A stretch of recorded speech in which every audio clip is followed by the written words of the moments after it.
This is episode 3 of the Lippin Putts Podcast, presented by Woodward Sports, here in the Better Rate Mortgage Studio. I am Nick Leach, along with Sam Palmer. We are back for another week, and we've got a lot more drama at our hands. I know. It was a loaded episode last week of just you and I shooting the shit about the Saudi Golf League and other things going on, and obviously we have a lot to go over between the first event of the LIV Golf Series, which is the Saudis, just in case anyone confuses the two. They're referred to in two different names depending on who you're talking to. And then a wild finish in the RBC Canadian Open, probably like the best thing that the PGA Tour could have dreamt up this week. Yeah. And then, a lot of people's favorite major of the year, we got the U.S. Open at Brookline, the Country Club. Mm-hmm. So loaded show definitely to talk through a number of different things going on. Well, I swear to God, after every recording we do for this podcast, we get more and more news breaks. Like, I think after the show last Tuesday that we recorded, later that evening or even maybe that next morning, we had talks of other guys joining the tour. Yep. The LIV Golf Series. Mm-hmm. And it was the first one they released the field, I think, while we recorded. And then the second one, they basically, after we recorded, they announced, hey, here's like 6 other guys that we're expecting to come And then through. Thursday, we had the guys getting banned. But yeah, exactly. We're going to talk about all of that in plenty again. This should probably be one of our longer episodes as it's kind of a major preview. I would assume, but like this is our first major that we're actually doing before recording. So yeah, and it's going to be an exciting one. Francis Ouimet, 1913 U.S. Open champion. I think he was the last amateur to win the U.S. Open at the Country Club. I'm sure the course is the exact same as it is. Hasn't changed one bit. But we'll touch on the U.S. Open. We'll get to that point. Yep. Obviously, let's pull it back. And we want to probably go through like the timeline of everything happening. Just so everyone's aware, we are recording this also on the Monday of the U.S. Open week. So if there's things that come out after, just understand where we're at. We have busy lives. But I guess we'll start by like PGA Tour RBC Canadian was Thursday through Sunday. Yep. The LIV Golf event was Thursday through Saturday. They had the draft, I think, Tuesday night, which was right after I think we had recorded. Yep. Was not broadcasted either, by the way. Which I think they'll work out those kinks. But right after they had announced other players were joining LIV Golf Tour, and I think where I at least misunderstood was there's the difference of are they playing in this event or are they actually being like a contracted player who's there for a couple of years, and that's what it's still up in the air on how we're distinguishing it. It hasn't been released, but just to go through the 2 big names that were really released, which I think these both reportedly had signed contracts, was Bryson DeChambeau, which I had heard $100 million, and then Patrick Reed, what I had heard $50 million, which 2 villains on the PGA Tour. Yeah, a lot of people don't like them. But what's your thoughts on, 2 more big names, top 30 relevant players in the world? I don't even think Patrick Reed's in that category anymore, but relevant players on the PGA Tour have won a major recently in the last 5 years, like another well-known players going. Well, that's what, like, it's funny you bring that up, like Patrick Reed, like, yeah, this guy has won the Masters, but like, I've honestly kind of already forgotten about Patrick Reed. Like, you don't see his name a lot on top of these leaderboards, at least over the last year or so. So for me, I was like, okay, like that makes sense. Like they are what a lot of people would call the villains. I think you described that perfectly. So when you saw their names, it's like, it was almost like a not of like why they weren't on there yet. It was just a matter of when. It's like, those are 2 guys I fully expected to go, because they're both very outspoken guys to begin with, and especially they've been outspoken about the tour and rules and regulations and stuff like that. So when I saw their names, I was like, okay, that's like a storybook ending right there for Greg Norman. What's your opinion, of course, but what's your opinion on these guys who said, let me wait a week, wait the first event, wait what the public perception is, let the other guys take the shots, take the bullets, take the negative press, and find out that some majors are going to let us still play, and then I'll jump on. Is there do you have any thought on or sour taste for them because of that? No, because I assume that's what a good majority of these guys were going to do, and I don't think you're going to see all these guys jump ship just yet, because all these guys are being allowed to play in the U.S. Open this week, but at the same time too, you still don't know what's going to happen with the Masters, with the Open. It sounds like there's a good chance a lot of these guys can play the European Tour still. DJ applied for status on it. They haven't come out and said anything yet, which they have the strategic alliance, the valuable thing that really doesn't mean shit. Yeah, so but they haven't. It's kind of like everyone's playing the waiting games. Like they're waiting for another. Like obviously one of the big domino was waiting to see what the PGA Tour's response was going to be, and they finally released their statement, which we'll get to. Yeah, which we'll get to, and But I mean, I assume once you start hearing these guys being dropped by sponsorships, like Bryson DeChambeau was dropped from Rocket Mortgage, and I assume that's like a guarantee, like, hey, he's gonna go play in the LIV Golf Series, because I would imagine you got the two opposing sides reaching out, like Rocket Mortgage, like, hey, are you actually doing this? And I would assume he would have to confirm based on contracts that he was going to go out and play in this. Yeah, because he did come out and say, I think it was a few months ago, he said, any updates about this will come from my team and my team only. And then all of a sudden, LIV kind of announced, hey, we have Bryson, but he hasn't validated anything, and he hasn't gone to his presser yet with the U.S. Open.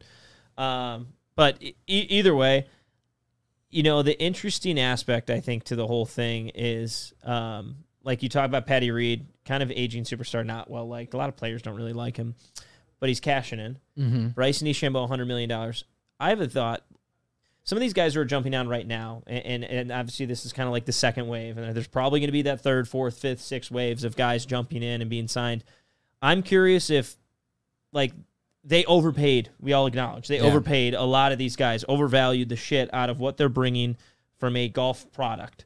Not because they're not that good, just because, like, that's just overpaying for anything. Yeah. It's like paying for gas nowadays. Yeah. More we'll bring, we're going to be current events now. So, yeah, Jesus. But I'm wondering if, like, a guy like Patrick Reed waits 3-6 months down the road, and there's already a lot of saturation that has moved over to the LIV Golf, he doesn't get that money probably. Because he's now one of those pavers, trendsetters, jumping on earlier, I'm sure they have to pay him more to get him over there. Similar to DJ. Like, you probably had to pay him well what he's worth to get him to join that thing. You know, that's whereas if he had waited 6 months and there had already been 15, 20 guys, maybe he wouldn't have warranted that much money. But you had to do what you had to do because he was going to be the one taking those bullets that we talked about. Yeah, I'd imagine, too, like, if Bryson was one of the first guys to say he was going, he would probably been a $200 million guy. Mm-hmm. Like, in theory, like, or 150, 175, like, DJ kind of was the first one that said, yeah, I'm in. Like, that's, and I feel he got rewarded by them for saying, yes, I'm into this. So I agree with that 100%. I don't think you'll see any of these other guys getting paid as much as these quote unquote flagship guys are paying, unless you're maybe a Justin Thomas or a Rory McIlroy, yeah. But clearly those guys aren't going anywhere. Yeah, they've came out, and I mean, we'll get into the drama that unfolded with that. So much drama. I love it. Golf Loves talking about, like, it's, we'll make fun of it. Yeah. Other players that rumored to join, Bubba Watson, he's hurt, he had surgery, but like he was on like one of their promos. Very convenient time for him to get hurt, in my opinion. You know, that's funny. I just kind of said he's hurt, and some people were like, no, he got hurt to see, again, the perception type thing. But then Liv had him on like a promotional thing. So it's like, all right, so he clearly is going to be a part of this. And he's another guy, like, he's much older than people think. He's like mid-40s, so he's like an aging superstar, you'd say, so cash in, whatever. But Bubba Watson was rumored, but then other players who are committed to the next LIV Golf event, which is the end of June in Portland. Ricky Fowler, Jason Kokrak, which he's like sponsored by Golf Saudi, so that was an expectation. Pat Perez, which was a surprise. I heard he came out and said, you need to compensate for what I would have made on the Champions Tour because I'm going to lose that status as well. Right. And then Matthew Wolff, which was a little surprise. I hadn't heard that name. Obviously he's been struggling ever since kind of coming on the scene, like with, on fire. But then he's going to go take a big payday to go play in this event. And he's obviously had a lot of other things, but that was someone I wasn't expecting. That's like a young college gun who's already got status on the PGA Tour and will for a few years. That was kind of the big surprise to me. Yeah, to me, not so much, because I've kind of sat back and, you watch the Matt Wolff thing unfold, and he's finished in dead last in some of these majors and some of these tournaments recently. That could be a guy that is trying to get out in front of it. Like, dude, I don't know how much longer I'm going to be playing golf for, like, on a professional level. Like, we've seen Smiley Kaufman. Smiley Kaufman was a guy right there with Jordan Spieth. They should get him. I'm surprised they haven't signed him. I mean, at the end of the day, I think he wants to work. Like, I think he liked doing the reporting with ESPN, so I don't think he wants to hurt his status from that.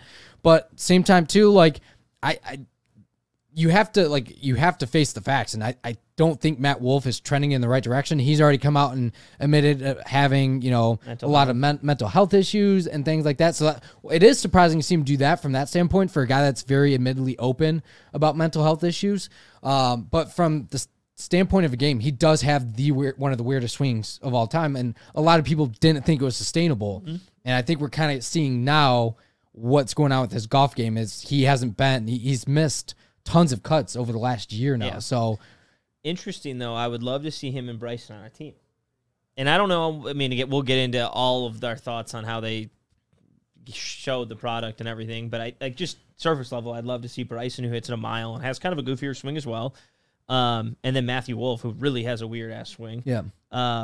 Just bomb and gouge, and like they played against each other at the Winged Foot U.S. Open. They're first and second place. Like that was fun to watch. Now they'll take advantage of certain golf courses, but yeah, I guess I totally see where you're coming from. I just was surprised because again, a lot of the guys that I keep thinking we're seeing are like guys who, hey, I don't really care about this as much about winning a PGA Tour event. I care about the majors because that's where legacies are built, and I can go cash in a lot of money. These younger guys, which we kind of talked about. If they have status on the PGA Tour, that's where there's the surprise. And like the surprise, like an Andy Ogletree, who had a one event deal, I think is what I heard. Is he made $120,000, came in dead last. Yeah, is banned from all Korn Ferry PGA Tour status, and he is not guaranteed a spot in the next LIV Series. So it's like, okay, now what do you do? Yeah. Now that this is all speculation, because again, not everything's been reported. Maybe he did sign it. I don't know. That's kind of information I've gathered. A couple other names though that were I think worth mentioning. Paul Casey, he's been hurt with a back injury. Another guy who I've seen no writing about it. I'm just speculating he would be a guy to go over and do that. Older, aging, international superstar. A superstar with loose term. Yeah, loose term. And then Brooks Koepka in HV3. HV3 won the Saudi this past year. Yep. So he's kind of been rumored. I don't know if like because he won, that's why he's rumored, or there's other things. And then I think Brooks Koepka is more speculation. His brother's in it. But his brother's a guy who doesn't have status. Right. But his brother's in it. He only cares about the majors. He hates playing in the PGA Tour events. Brooks is not, he's not a golf guy as it like. No, this is perfect for what he wants to do. 100%. Well, but he hasn't come out and said one way or the other. No, because I think he's in the same boat as all these other guys. Is like, let's wait and see what the PGA Tour is going to do, and then we'll figure it out. Like, how long are these suspensions going to last? I honestly don't know. We don't know. Are they lifetime suspensions? Are they?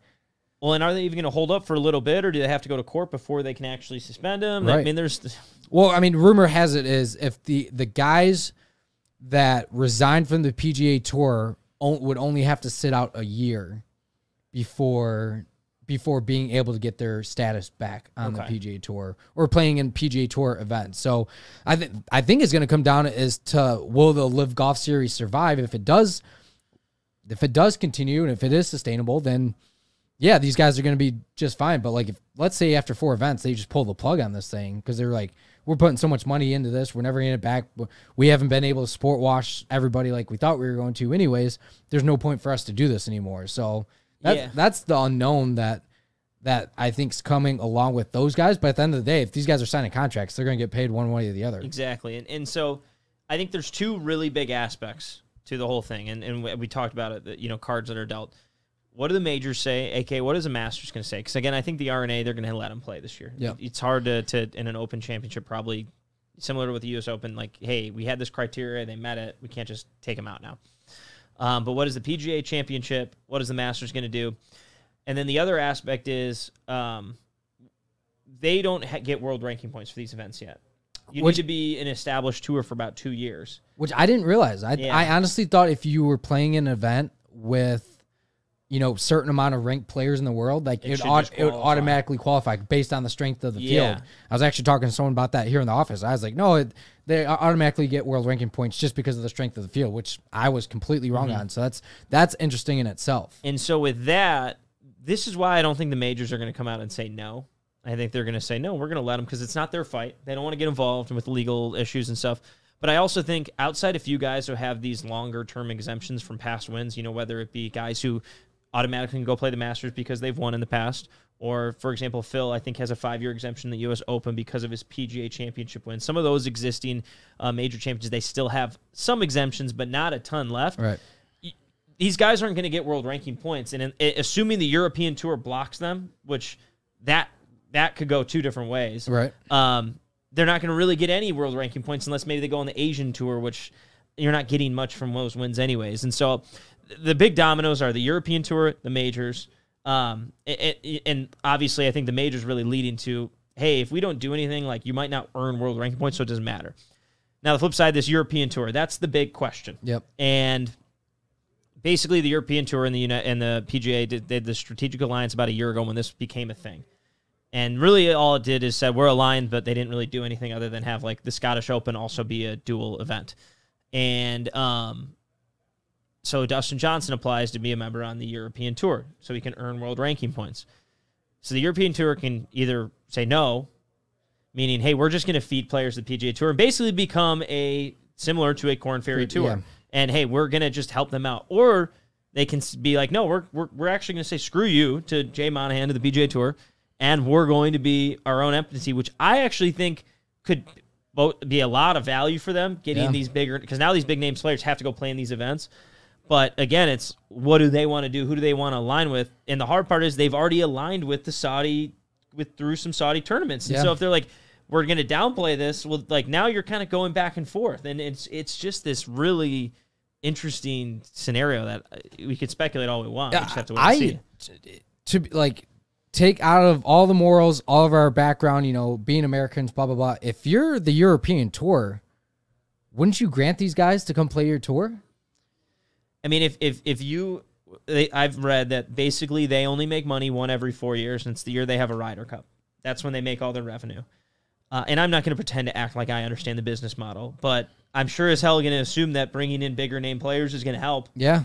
And whether sponsorship it's with TV, dollars, sponsor, like all of those things.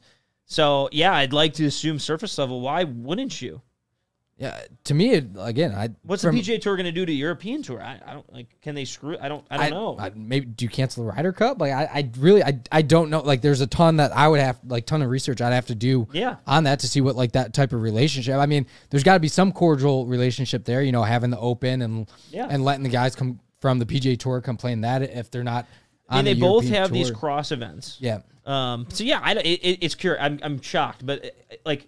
He applied recently, so he's got to make a decision. Like I feel like they got to let Dustin Johnson know soon. Yeah, it's just crazy that we have to look at some of this stuff because it's just like stuff that we never would have had to like think about. It's like we never really thought of like what the alliance is between the PGA Tour. It's just like, oh, they play the Ryder Cup. You have some of the cross events like the Open or the World Golf Championships. Yeah, and all that. So like it's just you're getting into the deep dive of how all these tours and everything work now, which I think makes it extremely interesting just from the broad scale of the game of golf and exactly how all these tours and championships work. Yeah, no, it's crazy, and we'll continue to monitor it. This is a fluid situation, is what we'll say. It's very ongoing. So we'll I guess give you our half-baked takes on it all.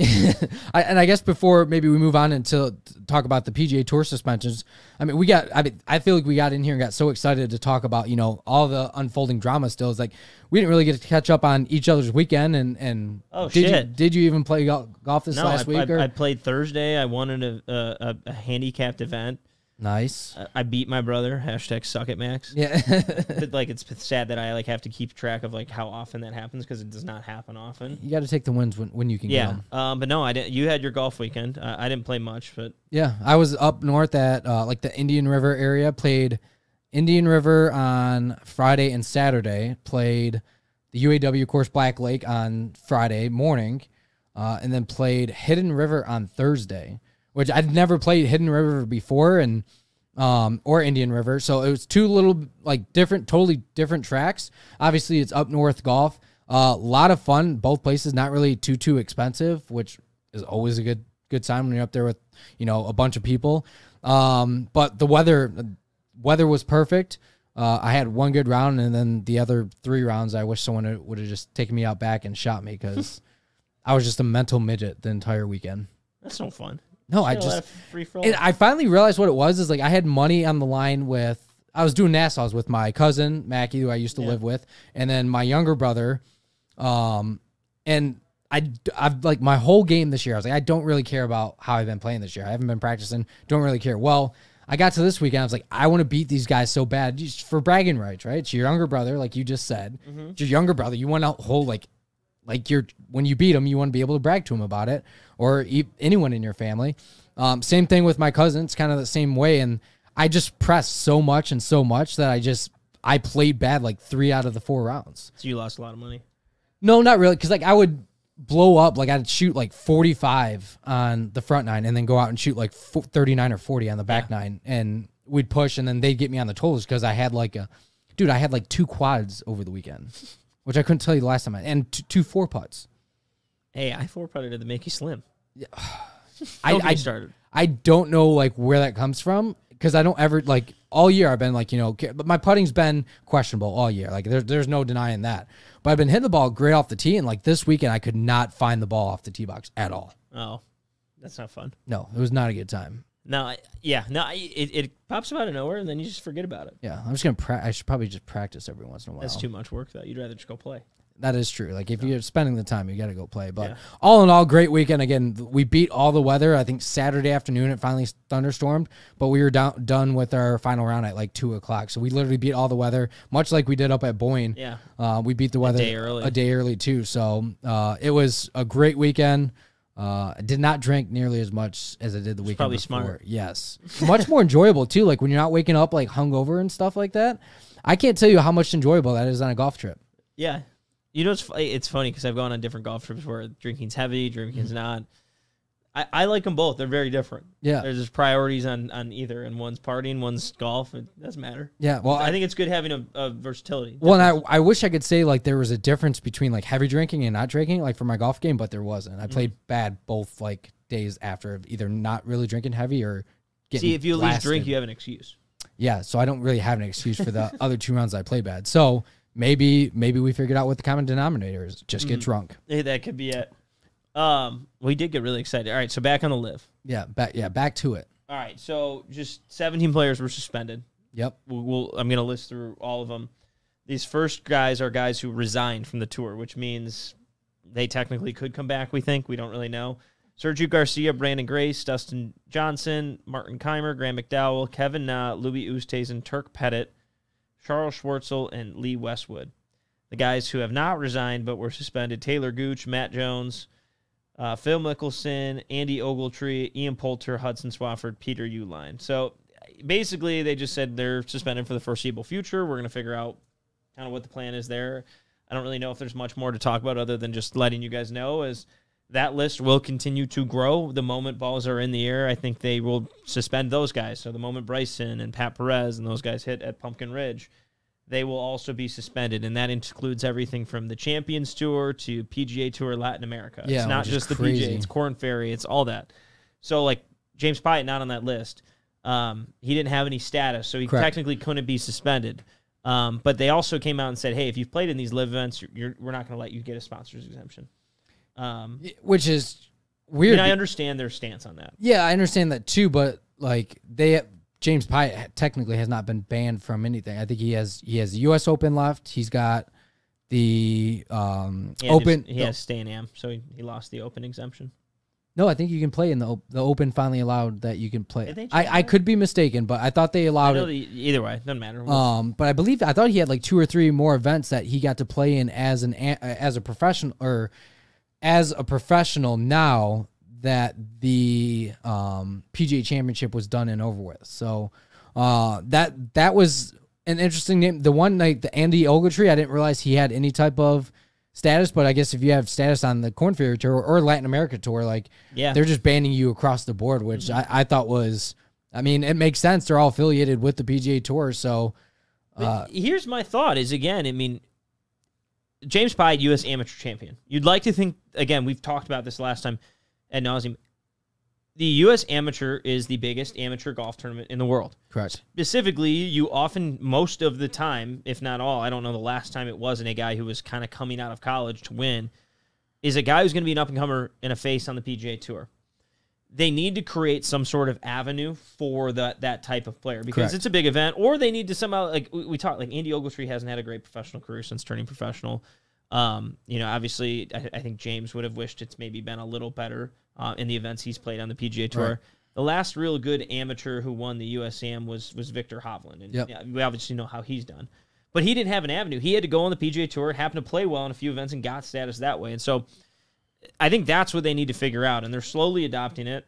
They'll figure that out at some point. But now you have this challenge of, hey, if I can go pay, someone to come play in this LIV Golf event $500,000, it's hard to say no to that. Right, especially like, let's say, okay, like the Andy Ogletree instance, right? Like, okay, he plays his one event, and then let's say he's banned for a year. Well, now he has $120,000 in his pocket.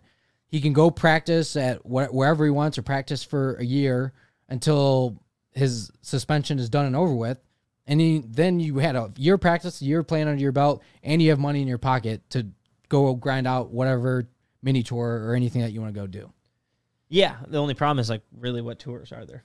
Right, yeah. And that money will probably come, die out, it'll wash up quickly. Right, no, 100% it will, but, like, do you go, like, if the European Tour allows these guys to play, like, you could essentially go play the European Tour until... Oh, yeah, if they allow it. Yeah. Yeah, 100%. Then it's, like, that's perfect scenario for the guys who join the LIV. Like, yeah. Why wouldn't they? Yeah, it's crazy. It's... Like we said, we've said it numerous times. Like, this is super unprecedented. We don't really know what's going to happen. It's fun to speculate because who doesn't like to speculate about some type of drama? But if the European Tour says yes to these guys, then you're going to see a ton more players from the PGA Tour go and leave, because there's just so much money to be had, and people, yeah, like they'll deal with the bad things being said about them behind their back, but at the end of the day, like, they're taking care of their families, much like we said last week. The money's going to speak over I think the quote unquote moral compass of everybody else. Yeah, exactly. And speaking of the money, our guy James Pyatt, T25 finish, 166,000. Pretty good. His team did not do well. And so I know you didn't get a chance to watch too much of it. It was a live stream on YouTube. Not the easiest to find. No. I searched LIV Golf on YouTube and it didn't come up. I had to search live stream. Not that like is that much harder, but like you'd think if you're going to do this big live event with a lot of money on the line, 25 million, you'd make it easier for people to get to. So I won't critique that, but we'll go down the leaderboard and then I was able to watch a little bit. I'll give my thoughts on it. But Charles Schwartzel wins the inaugural LIV Golf event at Centurion. His team of him, Louis Oosthuizen, Brandon Grace, and Henny Duplessis won the team event. Well pronounced. Thank you. They were at 20 under. The next team was 6 under. And how they did the team, you take your two best scores on the first 2 days, and then you take 3 best scores on the final day. Now, that team, they had the guy who finished first, second, third, so that like team thing was not really competitive. Charles Schwartzel bogeyed, I think, the last couple holes. I know he bogeyed the last hole to win by 1. Like, he was kind of cakewalking in. Yeah. The funny thing, so he ends up winning with $4 million for the individual, $750,000 for the team, because the team split $3 million evenly. Yep. So his $4.75 million, I think, was more than the top 5 players combined at the RBC Canadian Open. Right. Which, we know that's the case.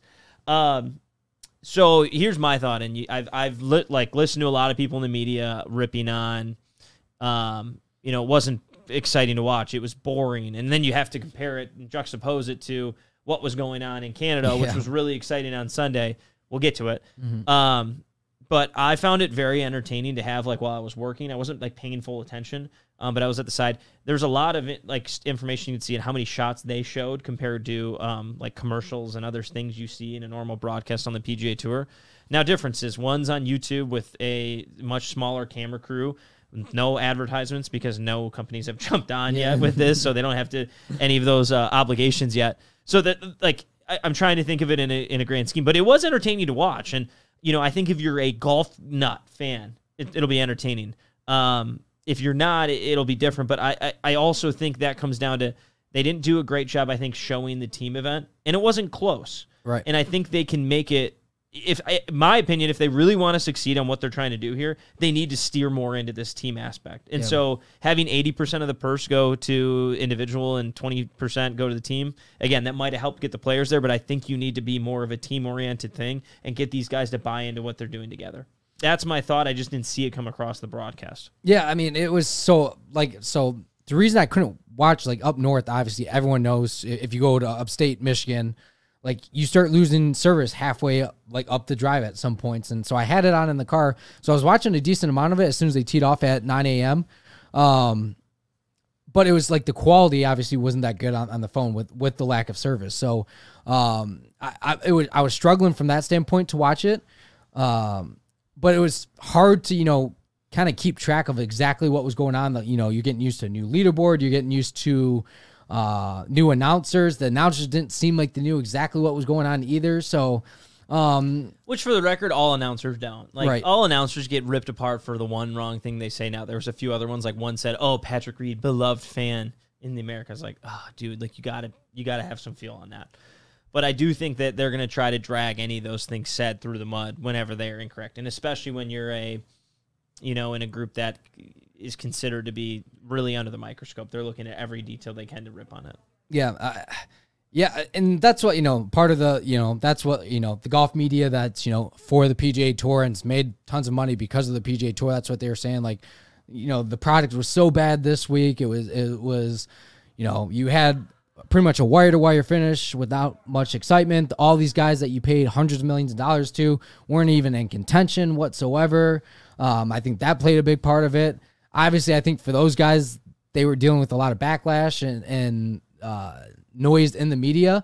I think one of the most interesting things that happened throughout the entire week was within the first hour of these guys teeing it up and, the excitement surrounding the LIV Golf Series, PGA Tour released the list of all these guys that are suspended. And I was like, what a way for the PGA Tour to get their name back out in front of this LIV Golf Series. Which I think was always the plan. There's going to be this like PR battle. Right. But just a couple notable also finishes. DJ 8th place, $625,000. Taylor Gooch 9th place.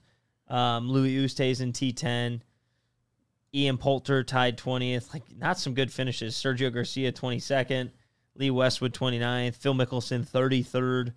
Kevin Na 33rd. So, like, some of the big name players didn't play great.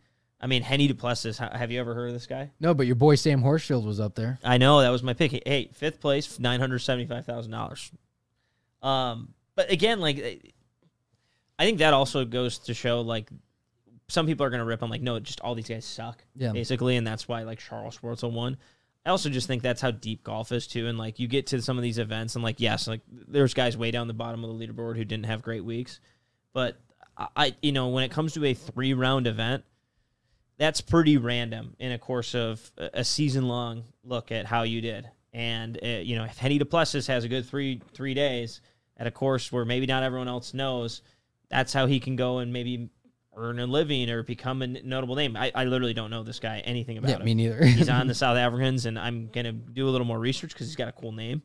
And you could pronounce it pretty well, too. Yeah, well, I listen to the broadcast, Those guys did a good job pronouncing their names.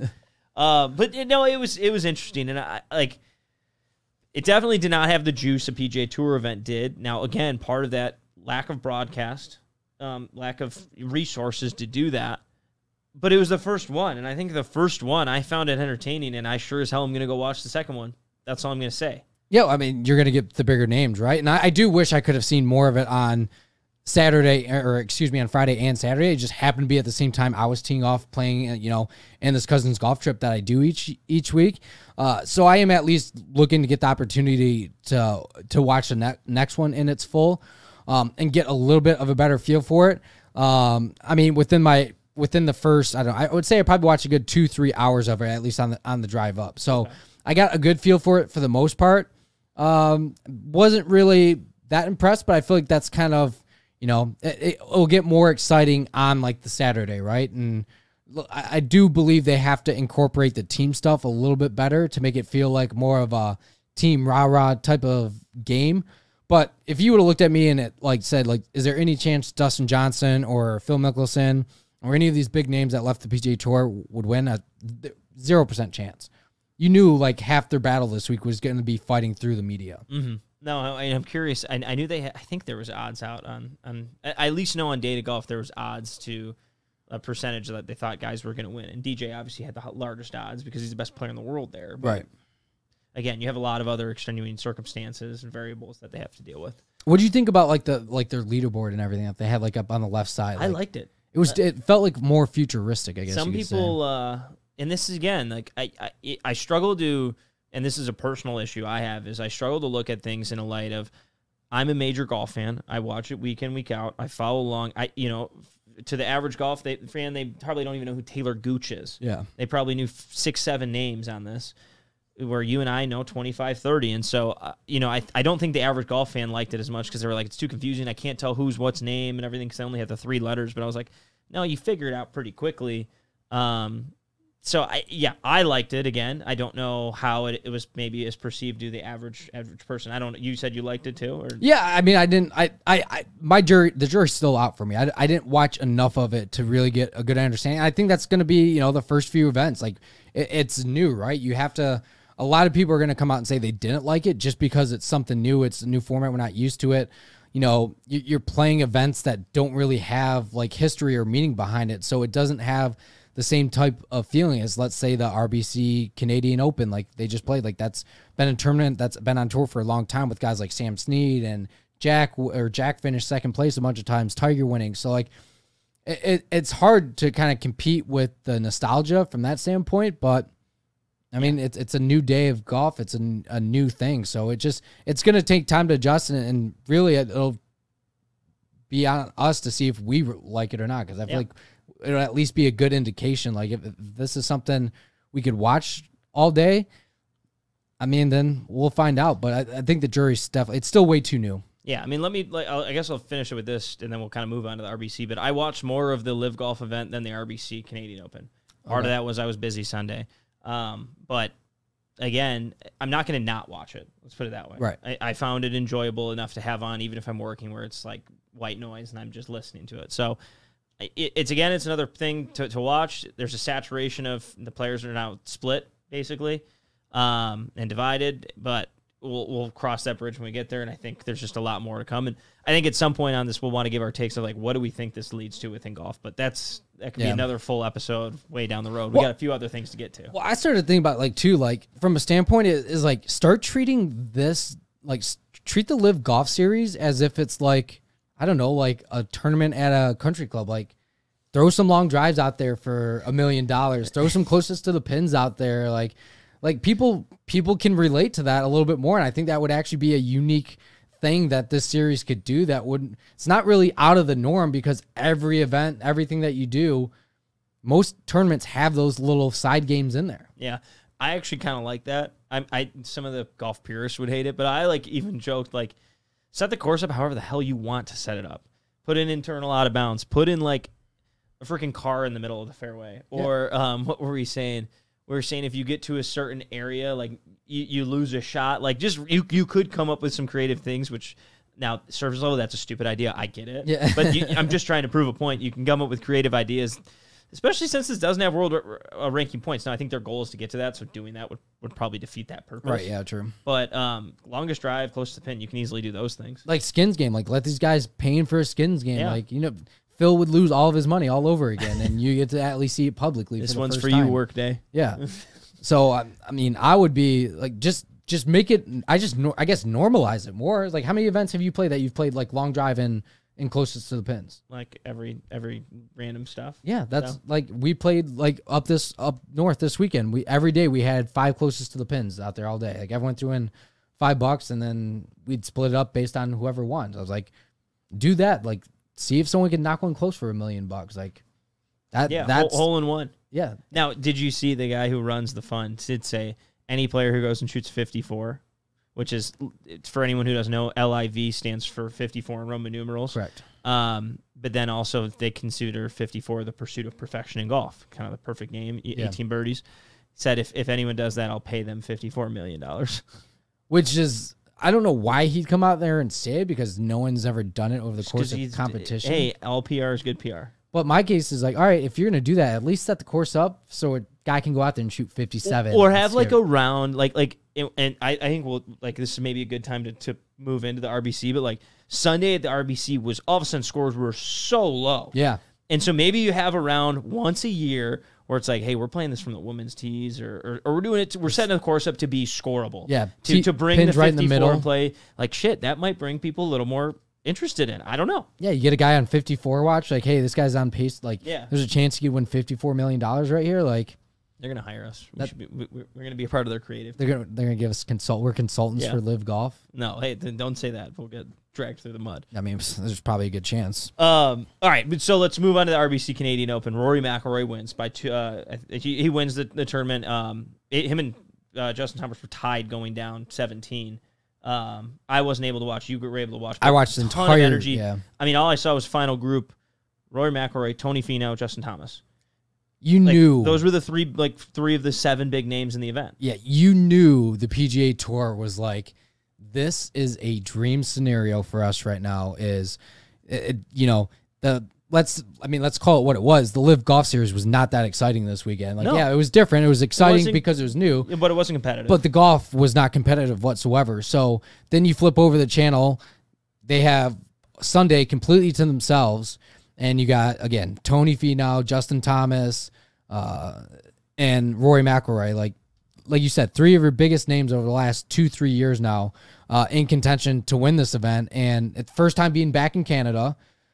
Since 2019 when Rory won it last there. He's waited 3 years to defend his title. Right. So it could not, and the crowds were enormous out there as well. They haven't had a tournament in a long time. Yeah. The rink, sick rendition of Waste Management 16. I love that for a name too.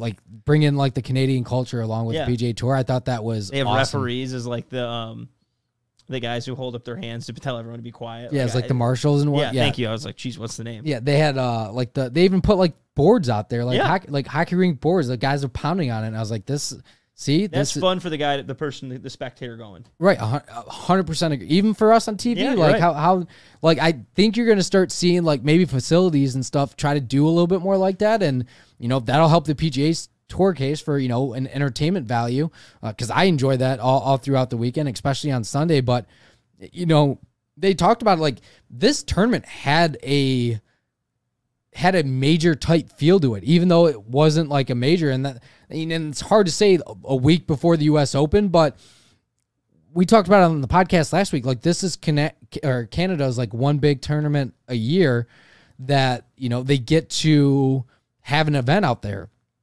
and they showed up. I was very impressed with the way this tournament unfolded. You had these 2 guys going at it down the stretch, and then even on 18, these guys walking up 18. The crowd kind of jumped the barriers and started running up and almost surrounded Rory and JT in a crowd before they got to the green. So I thought it was very unique and very fun to watch. Yeah, no, and a lot of the big names who played in the event played well. I mean, the one name, which we'll get to our picks in a sec, who didn't, he had a bad first day, was Cam Smith. Yep. But he made the cut. Surprisingly. Scotty Scheffler, number 1 player in the world. I think he finished T18, but he had a good Sunday. He was really not in contention. But then let me just walk through the leaderboard. Rory McIlroy, 1. Tony Finau, 2. Justin Thomas, 3. Justin Rose, T4. Sam Burns, T4.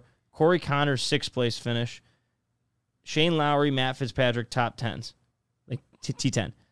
Those are, for the most part, the big names that were there. Yeah. They played well. I mean, you obviously have some randoms in there, but, I wonder if there's man, we got a chip on our shoulder. A lot of these guys going across the pond, taking the money, stuff like that. I want to go play well and do something. And obviously Rory in his post tournament comments gave a little jab, blah blah blah, stupid stuff that the golf world loved to just jerk off. Basically. Well, it was stupid. I thought it was actually I thought it was actually great.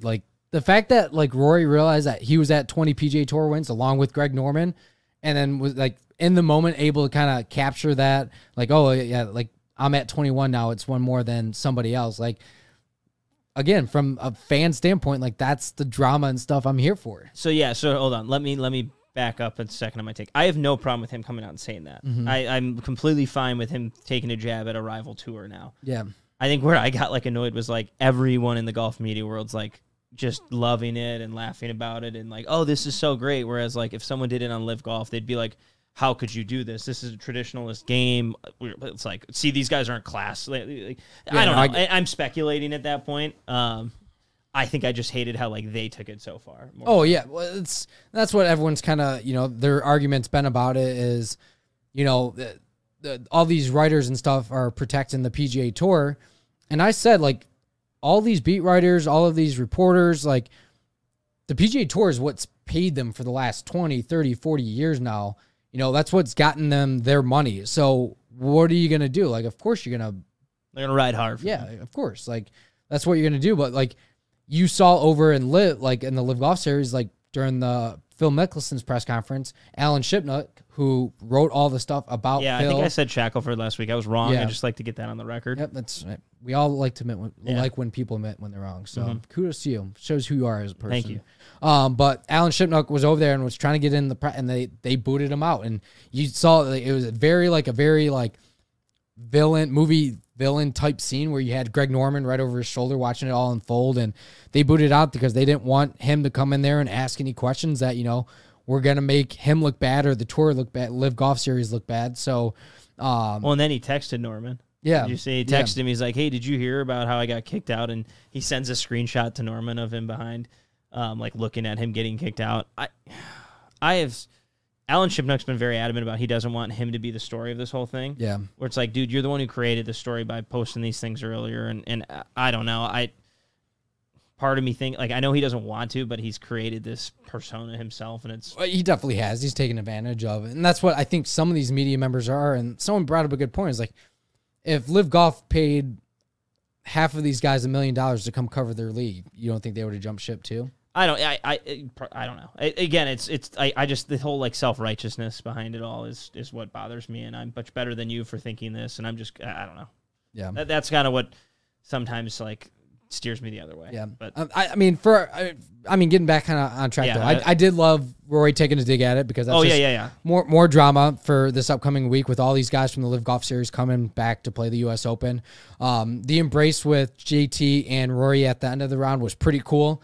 And then they actually asked Rory in the press post-round press conference, like, what did you and JT say to each other? And he said, like, pretty much like, this was pretty damn cool. Like, they've practiced a lot together. They've worked hard. They admire each other's game. They're fans and friends of each other. They said, let's go do it again next week. And I think those guys know what they mean to the PGA Tour. So for them to do this in the first week that the LIV Golf Series was going on, they marked that as like a big win for themselves too. So it was great TV all weekend long. And if you like drama, like I had a lot of people reaching out to me like, how interesting is this, the drama between the PGA Tour and LIV Golf Series? Like, this just added fuel to the fire. And well, in that final group, Rory shoots 62, Tony Finau shoots 64, Justin Thomas shoots 64, JT bogeyed his last two holes. Like, really good fucking golf, too. Yeah. Like, I mean, I think JT rattled off 6 straight birdies. Like, Rory had 5 birdies in a 6-hole stretch and lost a shot to JT. Yep. Like, JT gained one on him to get, but because of how good they were playing, and Tony Finau kind of obviously came up late. It was more of the JT him and show until like the last 5 holes.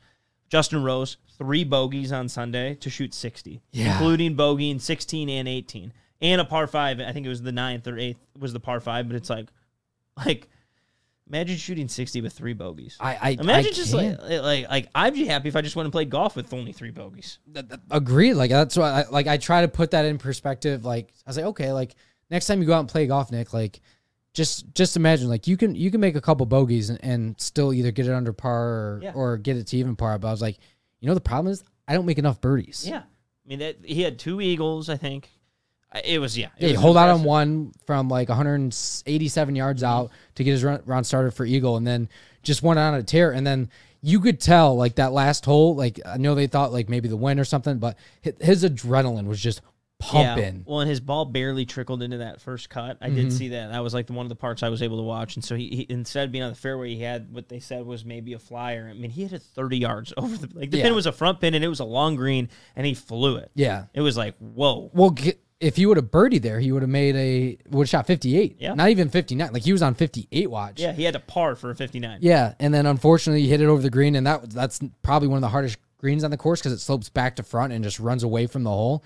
And his chip down, he left it like 18 feet to the just missed the putt. Yeah, to the right, and then just missed the putt coming back up. But all in all, what a great round out of Justin Rose. That was one of the fun stories to watch, and you had it all day long with guys making a charge. I think like in the first 2 rounds.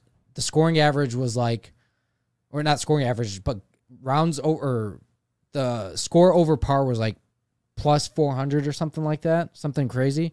And then the final 2 rounds, it was like minus 250 or minus 300. So it was crazy to see the change from day 1 and day 2 to day 3 and day 4. Yeah, and I don't know obviously, like if you want to talk about, again, this final group that created, like Justin Thomas 63-64 on the weekend. Tony Finau 62-64 on the weekend. Rory 65-62. Like like, what changed? But it was for fun. I mean, maybe the PGA Tour purposely set it up that way. Let's create some excitement on Sunday. Yeah. I don't know. I mean, they did a great job at doing it, in my opinion. It worked. So it was hooked. Fun. No one's talking about Sam Burns, T4. Just saying. Well, because it's like vanilla coming in to the grocery store. And then Corey Connors, the top Canuck in the Canadian Open. Didn't you call that one? I mean, it was like the easy pick, though. Yeah, it was. That was like the favorite of the Canadians. But I think to go into our picks, you took Cameron Smith to win T48, but I mean, the fact that he even made the cut was pretty remarkable. I already counted him out. Like I went and checked in like who we picked over the weekend. I was like, oh, okay. Like presuming Cam Smith missed the cut because he shot, I believe, 76 the first day, or it might have been even 77. But I was like, okay, well, he's done it out, and there's no chance. And then he went out and shot 65 in day 2, which somehow got him. I think it might have just got him. Yeah, just inside the cut line. Yeah, because it was par 70. He shot 6 over on day 1. The cut line was 2 over, and he shot 65. Yeah, that's crazy. So he got back in and then made a little bit of a charge on the weekend. Nothing too crazy. Yeah. And I took Mackenzie Hughes, which I believe he was in the top 10 after the first round. Yeah, shot 66. And then just didn't really, not that he played bad or anything on the weekend, just kind of stayed even keel the rest of the way and finished T28. So yeah. I don't feel bad about that pick at all. I thought that it was close. And it was good odds too. My pick to win, HV3, he was in third after the first day, and I was all jacked You're up. a very good first-round picker. Yeah, I should. Oh, that might be a good bet for the U.S. Open. Yeah, there you go. Charlie Hoffman? No, that's the Masters. No, Masters is Charlie Hoffman. He doesn't even play anymore. HV3 finished 13th place. Good week for him. Mm-hmm. Watch out, this U.S. Open. He's trending. He's playing well. He's getting into contention. One of these times he'll win. My top 20 play, Chris Kirk, Steady Eddie. He finished 7th. That's like an easy guy to bet on a lot. I mean, I don't like... He's really good at those top 20s or top 40s, and you get pretty good odds. So I just suggest it's very boring. It's not flashy, but it's fun to pick him. Yeah, I feel like the odds makers like don't really like. All you have to do is just like look who's flirting around like the top 10 like each week. And guys, like golf is a very streaky game, so then you just start betting on those guys from week to week. Like Chris Kirk could probably easily be another good bet to be a top 20 guy this week. And it's the unknown guys specifically. Yes. Like, because you get the added odds on a Brooks Koepka on a U.S. Open week. Right. Like, he's overvalued. Now, his performance in majors obviously warrants that. But, like, even like a Patrick Cantlay, he hasn't been great in majors, but because of how good he is, his values and his odds aren't as good compared to maybe a guy like a Chris Kirk or stuff like that. So, just basically notables, but wanted to talk through that. And I shocked when Rory wins. Neither of us pick him to frickin' win because, of course, we don't want to pick the favorite. Yeah. But I'm also I don't pick the favorite. I think I said on the podcast, this is going to be a week where it's going to be a lot of no-namers at the top. How wrong was that? I mean, yeah, that's probably not as wrong as, but hey, we're new at this. So if I didn't say it, I thought it. Yeah. So. I mean, either way, if you did say it, like, we're new at this. So hey, if you followed me, though, Chris Kirk, you made some coins. Yeah, exactly. So, you get one right for every time you get one wrong. So, like, that's batting exactly 500. Yeah. Like, that's pretty good. As long as you're getting the right odds, too, that could be making money as well. Yeah. So, really, what do we want to do? Do we want to do the birdie and bogey and stuff before the U.S. Open, or? Yeah. I'm good with that. Yeah. You want to mix it up a little bit? Yeah. So, why don't you lead us off? All right. So, birdie and bogey of the week, which I'm starting to enjoy this segment more and more. But my birdie of the week is called the Mulligan. So it's actually a drink sponsored here by Gypsy Vodka is a sponsor here at Woodward Sports. And it's like they're essentially like their high noon. It's lemonade, iced tea, and vodka, like 8% alcohol. Like people think I was just blowing smoke up their butt, like doing it like an ad read for them on the Woodward Sports page. Just pumping your own. Yeah.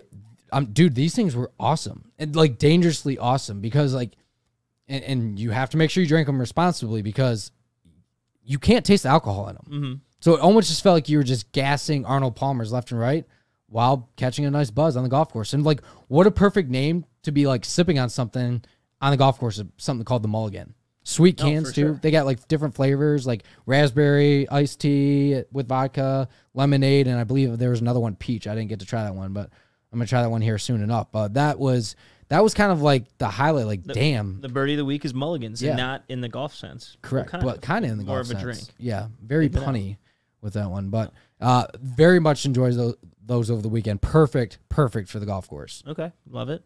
My birdie of the week, it started on Thursday. The only time I played golf, I was able, as I mentioned, I beat Max. Shout out again, humble brag, second time.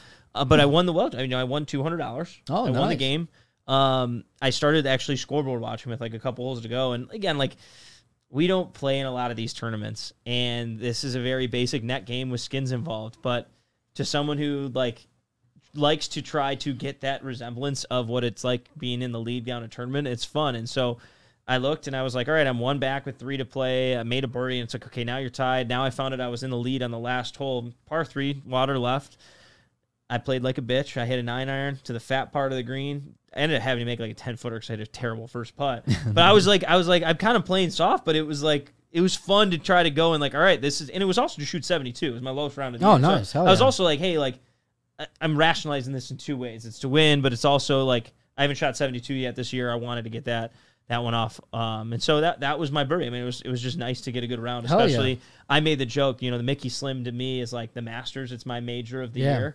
I just won like the RBC Heritage the week after. There you go. That's a great tournament. Yeah, sure. Yeah. No, that's like, so I know like when you're playing golf, like they always say like, don't try to focus on your score, but I feel like all of like the good players out there can know exactly what they're at and then continue to play good golf no matter what. And that's what like I'm actually trying to train myself to do is like keep track of your score while being able to play good golf. Mm-hmm. Yeah. You know what I would say is I used to be a person who, in this round, I started 2 over. I shot 30 in the front 9, shot 34 in the back. I usually was like, I'm bogey, like I'm done. I can't get it back.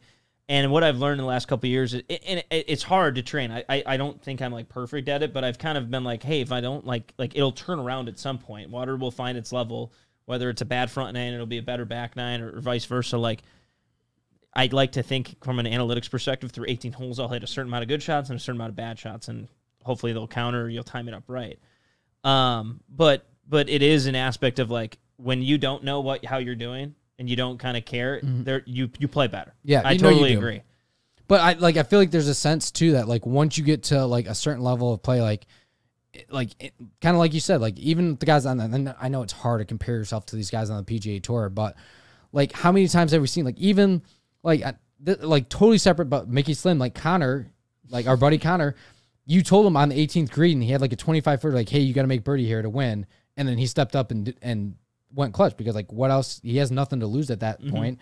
So for me, I'm just like, I want to be able to, like, just know, like, hey, I'm even par right now, hit a good shot here, and then just have that confidence. I don't know. Yeah, well, and I think it's, like, hard to say, but it's like, how are you going to get better at shooting free throws? How are you going to get better at parallel parking? How are you going to get better at anything? It's just, like, more repetitions doing it.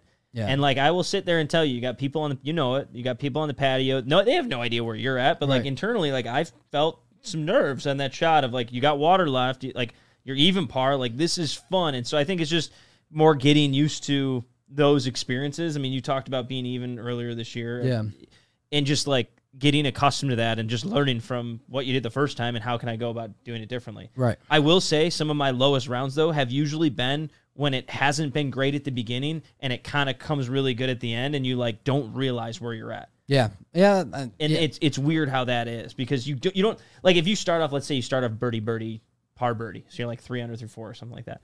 Now it's like, shit, okay, don't fuck this up. Yeah. I have 14 holes, not fuck it up. Where if you finish that way, it's like, I didn't have any time to think about not fucking it up. Well, my boss, AJ, I mean, you know AJ. The biggest thing he always says is like, a dog that shits fast doesn't shit for long. And like, that's like when you I made an opening birdie in the first round of our golf weekend. I was like, oh boy, that's not a good omen for me. And I played good. I played decent the first round. I think I shot 79. And then from there on out, I didn't play good the rest of the weekend. But when you make an opening birdie, then you're like, it's kind of like, all right, don't screw this up. And then sure enough, you go down and make a bogey. Yeah. It's like, no. I basically did. One of my birdies, I like ended up having to make like a 7-footer for par when I had the next hole after my first birdie to get me to 1 over. I had 20 feet for birdie. I was like, oh, let's get to even, raced it by. And I was like, you're really just going to fucking give this birdie away this next hole. Dude, I am the king of making a bogey after making a birdie. Like that's something. You should track that. Actually, I should. Just and like give yourself insight and like you make a birdie. Okay, I don't give a shit if this is a 440-yard par 5. I'm making it a 3-shot hole. Or I don't know. Just see if you can. All right. So this is a perfect segue into my bogey of the week. Perfect. Because my bogey of the week is my mental game. Like that is literally what I wrote down in my phone after this weekend is, yeah, I was playing against, again, we've already talked about kind of like playing against my cousin and my brother, and like you want to beat them. And I've been playing golf all year long, like carefree. Like I don't really care what happens. Go hit the ball, go down, hit it again, and just play golf that way. Well, I didn't do that. I was pressing. I was like, all right, I gotta do this on this. I gotta make a birdie here. I gotta make I just went back to like the roots of playing golf like the last couple of years when I was working in the business where I thought people cared. Where at the end of the day, no one really cares what you shoot. Like, and I shouldn't care like that much too. And it lets you free swing like so much better. And it finally took into like the back nine of the last round, like we were playing. I was just like, who cares? Just go out and swing and hit the ball and go find it again just and hit it. And I just mentally need to get to that point where I need to be, because mentally tough. I just become a mental midget sometimes that I literally just want to like go stick my head in water and just not come up because it's like that frustrating. Because like you can be hitting the ball fine, but you literally just have a mental lapse and like concentration that just like screws you up. Like I was on a par 5, hit a drive right in the middle of the fairway, and then like I was already thinking like, okay, birdie's in mine. Without hitting the second shot, hit a 6-iron out of bounds into the shit. Yeah. I'm just like, Nick, why do you do that? Well, it's just you almost have to like eliminate the mistake. But no, I totally get that. I mean, it's you kind of like have a loss of train of thought, and you're just like, what the fuck did I just do there? Yeah, like you're so far like thinking ahead, like you still have a shot to hit before you can even think about making birdies. So, shout out to my bogey this week, my mental game. So I'm gonna work on that. My bogey might get me in trouble, so I'm like hesitant to like say. Oh, no such thing, not on this podcast. Well, they won't listen. It has nothing to do with them. It's just more like graduations in general. Like, oh yeah, just like sitting through them. And I get it. It's very memorable, and the people who are walking it, it's important for their loved ones to come and support them because it's a big deal. But man, they're just long. And this was a quick one. Like I will say, this was much better than anticipated. It was only 2 hours, and actually the speakers were really good. It's just like the whole monotonous of them like getting through every single student. It's just long. And I think everyone understands that. Even the people who are walking in it, they're like, yeah, I wish this was better, but it's for them. So I get it. So that's my bogey, and we're in graduation season. So I thought it was relatable. See, I'm fully on board with you on that because I am finishing up my bachelor's degree at Wayne State, after being there for what feels like forever. I should be a doctor, but I'm not. But I'm finishing up my degree there, and someone's like, oh, are you going to walk? I'm like, dude, no, I haven't been on campus in 3-4 years for classes. I've taken them all online, and I've got zero desire to walk across the stage. Like, I'll get that time back. I don't need to go do that. So I was like, just mail me the diploma in the mail. I'll take it that way. Exactly. I don't blame you at all. So that I'm with you on them. That's a par for the week, in my opinion. It's not really a bogey. It's a bogey that you had attended, I guess. No, because he was supporting, the family of my girlfriend who I love. So Oh, you just like the concept of It wasn't specifically that. Okay, all right, because that was fine. Yeah, I had to, let's back it up there. All right, that's fair. I did want to highlight we did have the Division I. Well, actually, all the golf state finals this past week. Yep. Detroit Catholic Central. Neither of us went there. When I went to Novi, I actually hated them, but I have friends that went there. My brother went there. They ended up winning the Division I state title. They shot 286 on the second day at Big Rapids First. Yeah, it was like something stupid. 2 under for the day. So they won by 2 over Ann Arbor Skyline. But the golfer of the week was a kid from Ann Arbor Skyline, a sophomore, Ian Jones. I'm probably butchering that. 69-69 from a sophomore. Nice. I'm looking at this right now. Ann Arbor Skyline's roster: 2 sophomores, 3 juniors, and they lost by 2 in the state finals. Is that good? That's pretty good. Yeah, so watch out for them. Well, and I think the Catholic Central team, shout out Peter Stassinopoulos, member at Walnut Creek, and actually I think I just got invited to his graduation party. So you had 76-70. You had a little low round for CC that day. Yeah, nice. So yeah, a little comeback victory. I think they were down I'm pretty sure they were down with like the last 3 holes, and I think like a couple of the kids like did something special coming in to seal that victory. Really? Yeah, I mean, because at this point you can get some sort of live scoring. You can know where you're at. That's exciting, because one of the guys for CC didn't have a great day, so it was really down to those 4 guys. 3 seniors going on a state title. That's pretty cool. What a way to go out! Yeah. Do you ever win? Like, do you guys ever win any like state titles or anything at Novi? Like me specifically, or Novi? Well, I guess both. I think Novi is like women's soccer won a few times. My senior year, the hockey team won a state championship. Thanks for bringing that up. Yeah, I quit playing hockey, and I was like, cool, that would have been fun. If I had been on the team, there was no way they would have won. Yeah, that's butterfly effect. Yeah, exactly. No, my high school golf team never made it to even states. I mean, we had we had, I think, every year for like 5 straight years, some guy go play college golf, which in high school, that's pretty good. If you have one guy, every year. It just, my 4 years, we never made it to state. They might have made it my freshman year. I don't remember exactly. But the region was brutal. You had to get through Brother Rice, CC, Heartland. I remember we shot 300, which is 475 you're counting, of 5 players. We came in 5th place. This was at Farmington Hills Golf Club. Not like the hardest place, but 475s in a high school event, you think that'd be good enough to move on? We came in 5th. Oh, Jesus. 5th. 293 was 3rd place. I was like, geez, all right, well. Yeah, thanks for coming out. Yeah, no, but hey, other better people beat us. So yeah, I mean, it built you some character. Exactly. Is what people would say. But shout out to Catholic Central, big win. I think it's their last win since when James and Ben were both James Pyatt, our stand golfer. Yeah, they created Dynasty and won 3 straight, so. Jesus. See if these guys can follow up with that. Yeah, then one went and played at Michigan State. The other one went and played at Georgia Tech. Yeah. Another one at Robert Morris. And another guy went to Oakland. And their 5th guy went to Grand Valley. Is that good? It's okay if you ask me. Yeah, jeez. But I think it's time for the U.S. Open. We've wasted 45, 50 minutes probably of people's times talking through this stuff. Dude, people are so I actually got some feedback from people that like aren't really, and shout out to everyone listening again this week. I got some feedback from people that aren't really like the biggest golf fans in the world.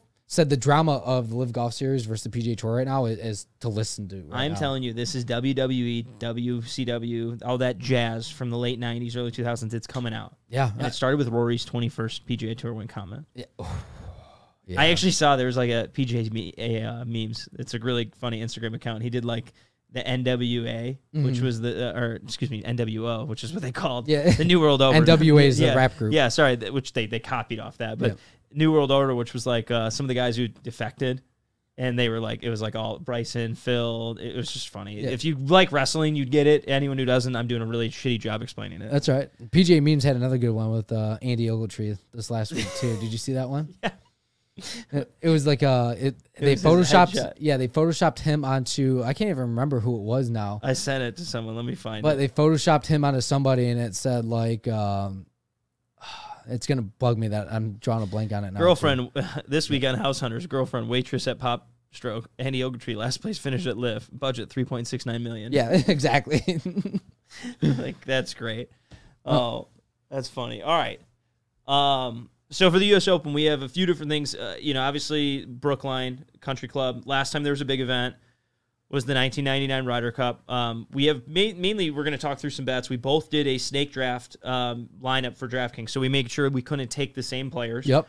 And then we'll actually have a winner, a favorite to win, a sleeper to win, then a few other bets that we came up with. But this course, it's the 4th U.S. Open they've held, but first one in, I think, 34 years. What do you really know about the golf course? Because quite honestly, going into this week, I don't know a ton. I don't know a lot about the golf course. I know the rough is just unruly rough right now, which is, I mean, that's the U.S. Open. That's what they do. But I guess before, like, this is one of my favorite movies is all time. It's the greatest game ever played. Takes place with Francis Ouimet winning the 1913 U.S. Open as an amateur. Against Harry Vardon and Ted Ray. They had a playoff on to, I believe it was a Monday, or might have even been, I don't even know if it was a 70. They did 36-36 back in the day. Yeah. It might have been on a Monday. Who could say? I couldn't tell you that much. 1913. But I love that movie. Like, it's literally, it might be one of my top 5 movies. Shia LaBeouf. Might need to watch it tonight. I think I'm going to watch it like 2 or 3 times this week just to get me ready. Like, it's the perfect way. If you have not seen this movie, it is like, it's peak like Shia LaBeouf, like before he kind of went off the rails a little bit. It was, I believe, before he started doing the Transformers movies and everything like that. And Disturbia. It's truly a great movie. But it's literally the perfect way to get you ready for Brookline this week. Yeah, all I remember is he's at like one of the scenes. He's at a dance trying to meet one of the players because he's an amateur caddy. Doesn't come from a lot of money, but just a really good player. And so he's with this ritzy group. And the guy goes, he's a catty. Just he's a catty. Well, that's what, like, in they were talking to the prince, I believe, or the king of England or prince of England or something like that, and he was like, he's an amateur. Yeah, he's an amateur. How are you gonna lose to an amateur? And I was like, and now from here on, ever since that movie, I've literally, that's how I call people. Like, I don't call them amateur, I call them an amateur. We're amateurs. Like, that's the way you're supposed to say it. That's good. But so either way, I go recommend watching the movie. The golf course, like we said, last time they had an event there was 1999 Ryder Cup when the United States had that unbelievable comeback. Ben Crenshaw was the captain. Justin Leonard hits that putt on 17. They're in, like, the ugliest shirts ever. Yeah. Which are probably back in fashion now. Or honestly, fashion cyclical. So if someone's going to be sporting it at this event or at the U.S. Open, but from what I've gathered, a lot of undulation. You're in, Boston, kind of just outside of Boston. A lot of undulation. Like, the course is almost built into these rocks, so there's some really cool, like, pictures. But a ton of slopes. You'll see balls rolling off the green way into different areas.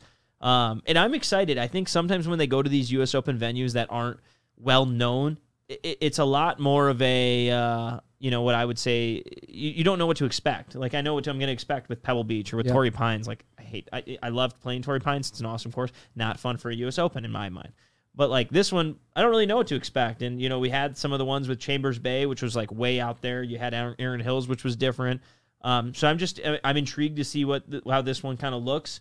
I'm intrigued to see how the crowds are. I'm sure there's going to be a ton of people there, but more so the reception for some of the LIV players and some not. Is there going to be a difference in how people maybe look at Phil this week than how they have in years past? And it's just very interesting. And so I'm really excited for the U.S. Open.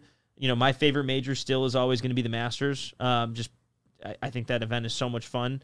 But I'm very excited for it this year because it's a different course that really in my life as a golf fan, they have never had an event there. 1999, I was 6 years old. I don't remember anything from it other than the putt because of highlights.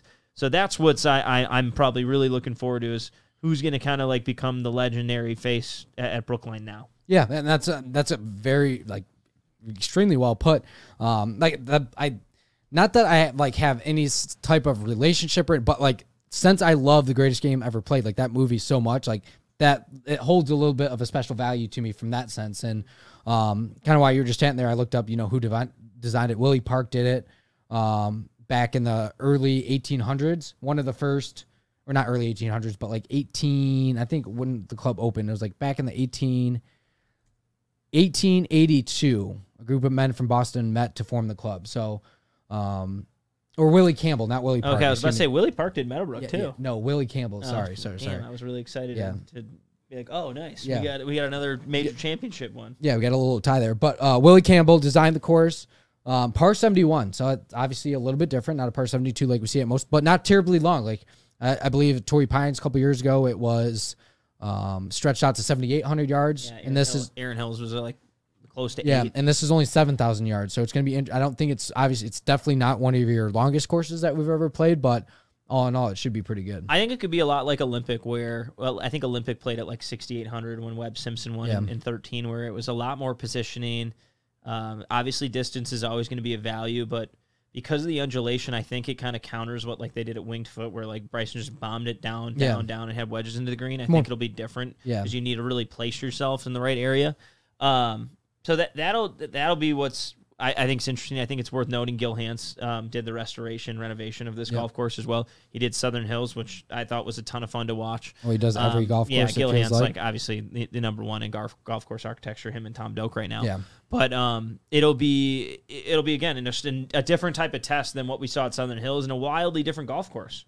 So I'm excited for this to say the least. Yeah, I think it's not like the last few years, like you said, Chambers Bay, Torrey Pines, it's not one of these courses that you need to be a long hitter of the golf ball, right? It's going to be, I think it's going to come down to, like you said, a little bit more position golf off the tee and not getting yourself into the rough. I saw a few videos of like people dropping golf balls into the rough and like the ball just disappears. And like literally it's in the earth now. Like you can't, like I'll be impressed to see some of these guys trying to get out of some of these lies, and it's going to make for good golf. People love when good players play bad golf. I don't know what it is, but exactly. Do we think the winning score, and we'll get into our picks here in a sec, do you think the winning score is over or under par this week? I'm going to say under just because of the length of the golf course. I was going to say under too. I think if I had to guess, I would guess like 7 guys are under par. I'm going to say like 6 under is kind of like the total. Okay. But all based on weather too. Like if you get decent weather out there too, then that always changes. Like there's a chance of rain. I think 50% chance of rain. It's not going to be warm on the weekend. I did see it was going to be cold, about 50-mile-an-hour wind. So it'll be a good test. It'll be fun to watch. I guess before we get into the picks, last things, what do you think the reception for some of these LIV guys are going to be? Do you think there's going to be any difference? I don't, just because golf fans aren't like people might chirp them. You might get the guys out there that have been drinking and like chirp Phil or chirp Dustin and stuff like that. And we've seen in the past when tour players get chirped, they just turn and throw guys out. So yeah. I think that JT shout out. Yeah, I think there's a good chance you're actually going to see some situations like that. So again, more drama that I'm here for. Yeah. All right. I would agree. I think there's going to be a little bit of it. I don't think it'll be that bad. And I think when there is a little bit, the media will blow it out of proportion. Agreed. So, all right. So we did a DraftKings lineup. We picked back and forth. Obviously, had to make sure we were in the 50,000 salary cap. We'll obviously go through the rest of our picks: a favorite, a sleeper to win, a mortal lock top 20, and then a guy we think is going to miss the cut. Yep. That's kind of where we're going. So I think to start, we'll do the DraftKings lineup. You wanted second and third, so I got the first pick. And I took a guy who on the first podcast I said I'm not going to ride for this guy anymore, but like now I'm jumping back in on him, just like everyone else probably is at this point. But I drafted Will Zalatoris first pick. He was $9,300 on DraftKings. His major record speaks for itself. He's played in 8 majors. He has a withdraw, a miscut, which was like before he was well known. It was back in 2018, so I don't count the withdraw and that miscut. So he's played in 6 real majors, 1 miscut, 5 top 10s. So you gotta like the track record. I mean, you should put him in like maybe your top 20. Well, I guess we'll get to that point. Yeah, let's relax on that. Well, all right. So DraftKings. But this is DraftKings. I'm just giving you my thoughts. So I lost my train of thought. So I took Will Zalatoris. I mean, I guess the cat's out of the bag here. If you really want me to go in, I did choose him to be my mortal lock top 20 pick. All right, that's fair. At plus 130. Yeah. So I'm like, I mean, the guy has had 5 top 10s in majors and a missed cut. Like, if he makes a cut, he's going to be there. So. Yeah. All right, ready? My first pick, I guess you have to be ready because you already picked. Yeah. My first pick was Justin Thomas, value of $10,900. Look, last time he played an event, I believe he got a top 5 or top 10 finish before Southern Hills and ended up winning the PGA Championship at Southern Hills. So, again, he did the same thing, top 3 this past week. We even said on the podcast last week, it could be a bad omen if you get a win before a major. So he didn't do that, which bodes well for him. So I'm going Justin Thomas, go back-to-back major champions. We haven't seen that in quite some time, so I think we're due. Now, the interesting thing, your next pick is a guy who did win in his most recent start. Correct. And my next pick is Billy Horschel. But now I'm a little bit worried because I saw a video come out from the guys over at Barstool, 4Play Pods there this week, and Billy Horschel came up to him and started talking to him and like showed him his finger. He smashed his finger on his boat on like Friday night. And it's all purple and bruised up, and he's like, yeah, the nail's probably going to fall off. And he's like, I can relate to that. It's not easy to play with. Yeah. Seen you do it firsthand. But he says it's going to be fine. It's not really bugging. He said he hit some balls, but he said he couldn't hit balls for a couple of days. So I was like, as much as someone says it doesn't bother them, you've done it personally. I've watched you do it in the men's club championship. That's got to bug you. I don't care. Yeah, I mean, right when it happened, it was really hard. Now, that was on my pinky. I don't know what finger was it. Yeah, I think it was his middle finger. Okay, so that's probably worse than the pinky. The pinky, and it was my right hand. It does not involve much. But the next day, it was definitely hard. It took like 15, I would say not 15, maybe the front 9 to really get used to it, and the back 9 I started like swinging again. Now I'm curious if like the next day would I do the same thing? So I don't like, would it need 9 holes to warm up again? Right. But yeah, it doesn't feel good. I mean, and it's your middle finger, and was it his left or his right? I believe it was his right hand. So I'm just. Either way, like here. that. Either way, that finger's on the club. Yeah, either way. I still like the pick. Yeah. So hot hand. I'm riding a hot hand. Exactly. There. And we talk about when he gets streaky, he gets freaking streaky. Right. And he's never had a major. Like I said, it could be one of the interesting stories. And it's in golf. shorter one. He's not. I don't think he's super long. No. So. Good ball striker though. Yeah. Exactly. All right. My next 2 picks. I took the Irishman. I think I talked about him after the PGA. Shane Lowry. I think he's a guy who's going to end his career with 2 majors. How do you not love Shane Lowry? Exactly. And everyone loves to talk about his short game because he's like this Irish guy who plays in links, and he obviously knows that, but he's actually hitting the ball better than he ever has right now. And so talking about ball striking guys, like he's a guy who he's not going to go win a tournament at 20 under like I talked about with Will Zalatoris. He's going to win a closer tournament. And I think he'll look back. I mean, he had the good finish of the Masters, but he didn't win.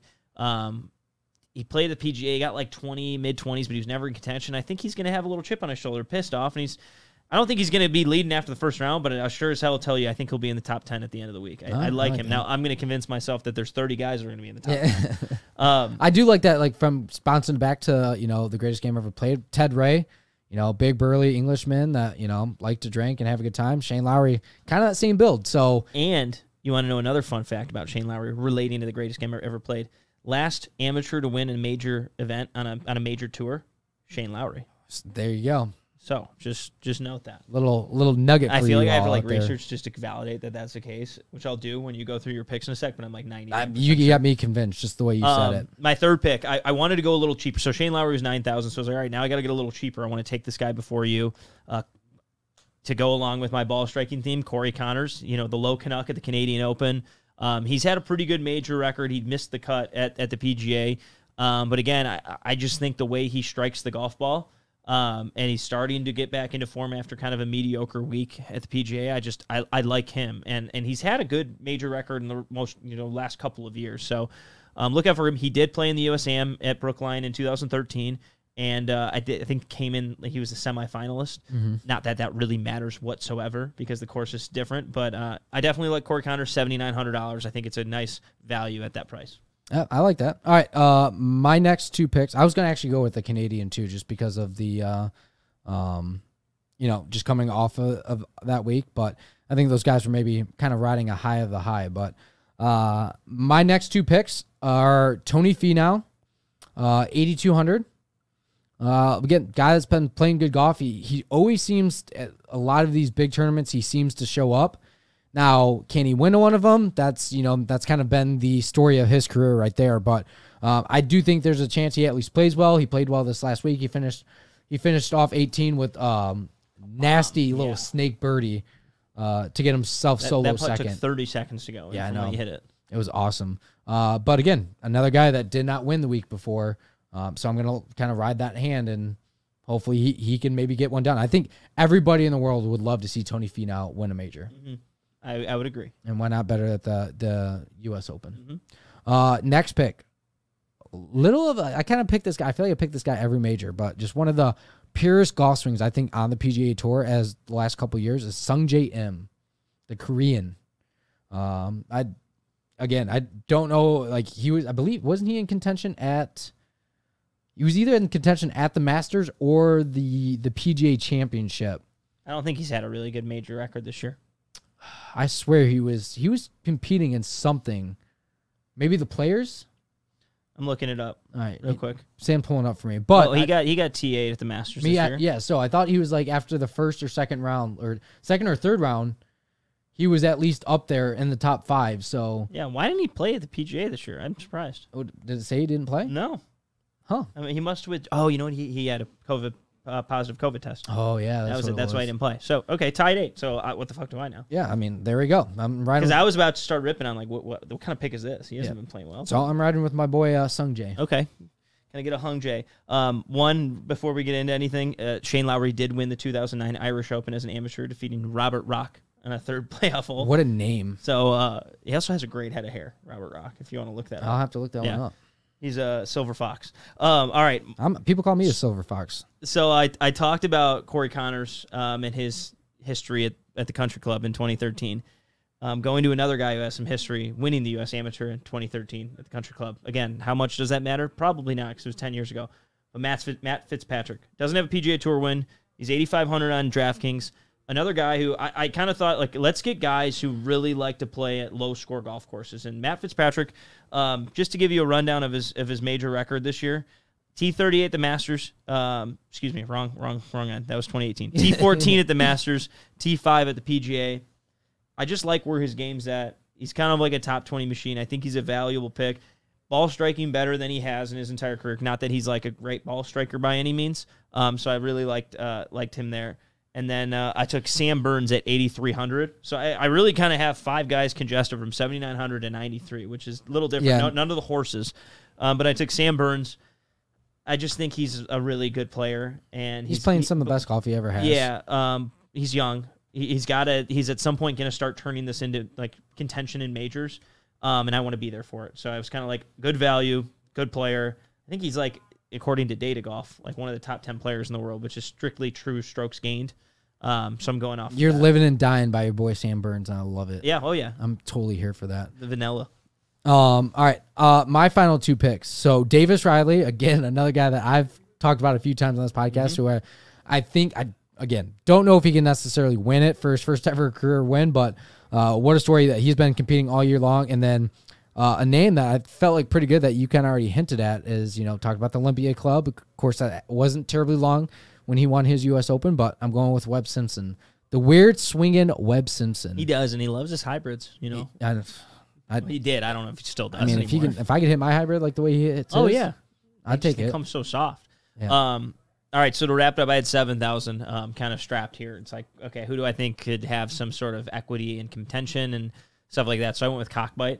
That's his nickname from when he was a Georgia Bulldog, the lefty, Brian Harmon.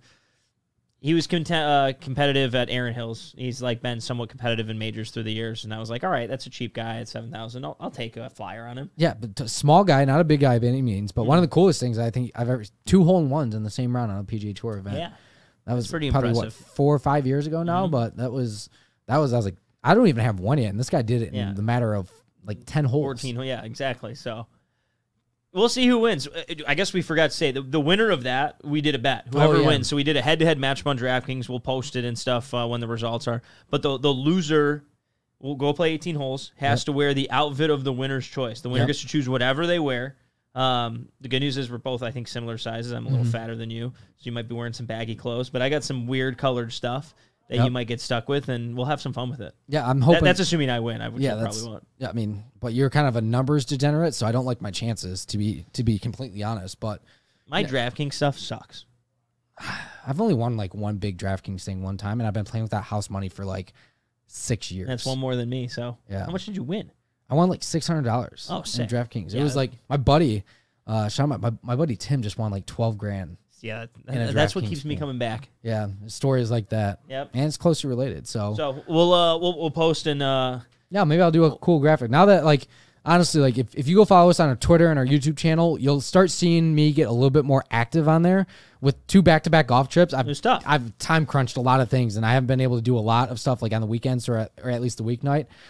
So you should see at least some more things coming out from our end on that side.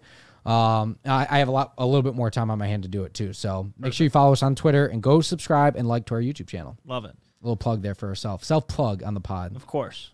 All right. So now, why don't you lead us off with your favorite? Who you think's going to win? All right. My favorite. Oh, he's already in my DraftKings. Justin Thomas. I was just like, don't take my guy. Yeah. No. Justin Thomas, again, I think he's got the perfect caddy on the bag now with Bones, best friends Tiger Woods. I think he's really going to get into hopefully a groove of learning how to win. Like he's always had the game, and it's not like his game's never really kind of slipped him over the last 2-3 years. I think part of the reason he hasn't won as much is the mental game. And Bones talked about it. He's like, this guy's way too hard on himself. Like he just needs to learn that he's a very good player and not to get so upset and get too down on himself. So I'm running with JT to go back-to-back in majors. You should see if, like you said, best friends with Tiger, maybe he goes for the Tiger Slam. Dude, how PGA, sweet would U.S. that be? Open, and the Masters. So just saying. Little JT Slam. You said it first. We said it here first. Yeah. Lippin Putts Podcast, JT Slam is credit. coming. Yep. All right, my guy. What was his odds, by the way? Was it 1,200, I think? Yeah, something like that. So he was second best behind Rory McIlroy. My guy, I think he's like 5th. He's 13th at the PGA, 3rd place at the Masters, or vice versa. Switch it around, I think. Either or, it doesn't matter. No, I was right. 3rd place Masters, 13th. Cam Smith, the mullet. Oh, he keeps knocking on the freaking door. Yeah, the guy who you picked last week. He keeps knocking on the door. I like the value there. And I would have picked him this week if he would have had a little bit of a better showing. Yeah.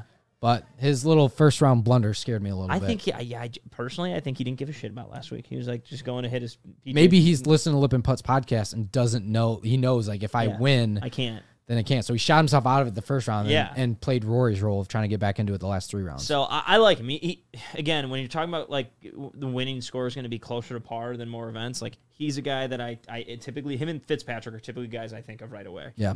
And so he putts the shit out of the ball. The driving's concerning. for sure. Yeah, that's really the only thing. Hacking out. The only thing is like, hey, if he hacks it out to 100 yards, like he's probably the number one guy, maybe behind JT, that I would trust to get up and down from 100 yards from par. So that was kind of my thought. My sleeper. So our rules on this was they had to be plus 4,500 or longer odds. Mm-hmm. And so I went back and forth with two guys who had the exact same odds. They were two Englishmen. Oh, boy, you did not take my pick, did you? So I'm going to guess you're taking one guy, so I'm going to take the other one. All right. I think you're taking Justin Rose. Yes, that's exactly because what the way you said it was like looking at the leaderboard. Oh, that's my guy. He had a good week. So I was like, he's taking Justin Rose. Yep. So the other guy I wrote down was Tommy Fleetwood. Okay. God, our chemistry is off the chart with this Both podcast. guys missed the cut. Watch. Yeah. So I'll take Tommy Fleetwood in this instance. Look, he was really playing well when he was in contention at Erin Hills. Had a couple times where he was in contention within majors. Kind of game lost him for about a year and a half, and I think he's on the rise again. Do I think he wins this week? Probably not, but I definitely could see him being in contention at some point, or maybe shooting 63 on the first day, and I can cash out my bet for some money. That's my hope. Yeah. Oh my God. What a moment here for the LPP podcast, or LP podcast. I guess I like Justin Rose. He had a good week, dude. How could you not have all the confidence in the world coming into the U.S. Open after just shooting 60? Yeah, with three bogeys. I would go out and shoot 63 every single day if I had that type of confidence coming in. I'm not saying I would ever do that, but that's where my mentality would be at. So I love Justin Rose. I'm going with the Justin and Justin show. There you go. The Justin did it. Justin You should do a 1-2 finish there. Yeah.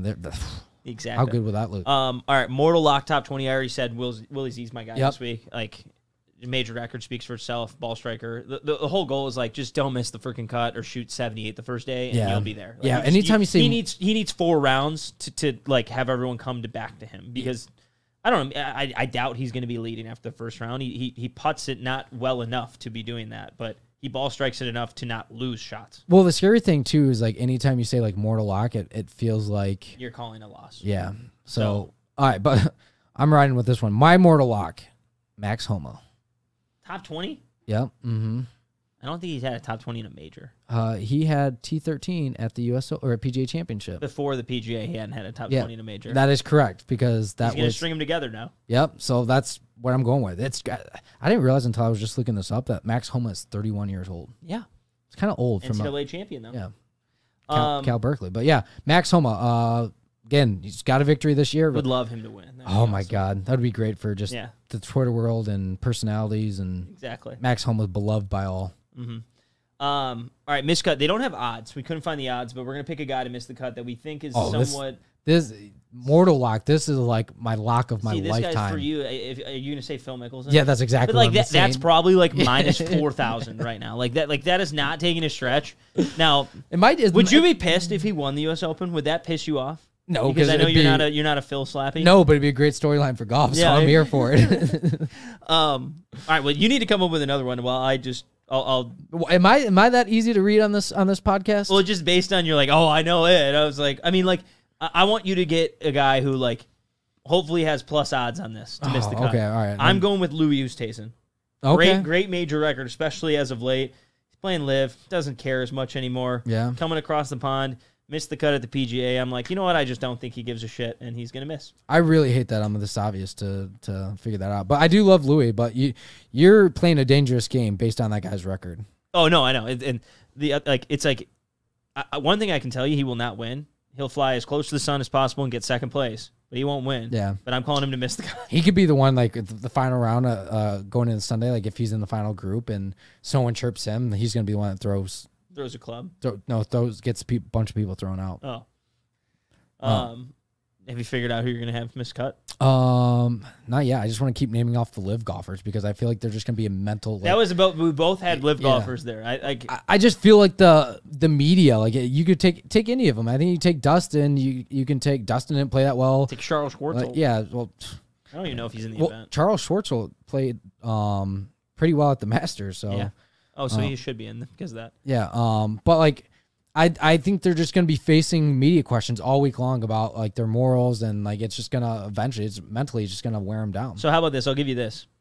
You can go both a parlay of Phil and Bryson and miss the cut if you think Bryson's also going to miss the cut. Ooh, I'd go Phil, Bryson, and DJ.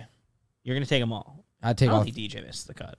Dude, didn't you shoot like just plus 10 in 3 rounds? No, he was like finished 9th place, like even in like a really exhibition event. Yeah, exhibition. Yeah, that's true. All right, but yeah, probably parlay the Mickelson and Bryson one. I have no idea what the odds would be on that. And probably Patrick Reed too. Oh, I like that. Yeah. Grinder. Just the villains of golf. Nick's villains of golf. We did, and then the last thing what we wanted to kind of get you guys out was like a random bet. Like for the PGA, I kind of bet the over-under the winning score. Not everything's out. Again, this is a Monday. So my bet here, last time this happened was in 2008. Tiger Woods, Rocco Mediate was a playoff. I'm betting there to be a playoff plus 300. It's obviously not an 18-hole playoff anymore. They changed the format a few years ago. But that's what I anticipate, or that's what I'm betting right now. Is I'm going to bet there to be a playoff this week. I just gut feeling. There's nothing behind it. Do back-to-back majors with the playoff, like be pretty hype. That's I love that. All right. So I'm gonna give you kind of a rundown of what I think is gonna happen. So there's a prop bet for the top Irish player, top USA player, top rest of the world player, top European player, top Asian player, and top Canadian. So I'm gonna go real quick through this.